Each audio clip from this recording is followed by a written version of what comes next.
गोकुळ सोबत गोकुल.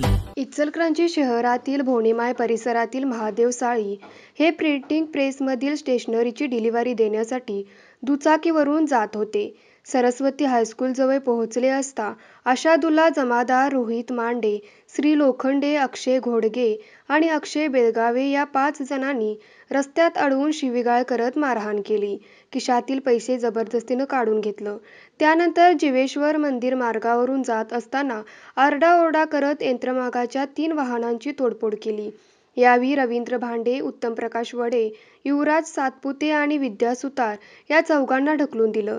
या घटनेनंतर भागात तणावाचं वातावरण निर्माण झाल्यानं पोलीस उपअधीक्षक समीरसिंह साळवे यांच्यासह पोलीस पथकानं धाव घेतली.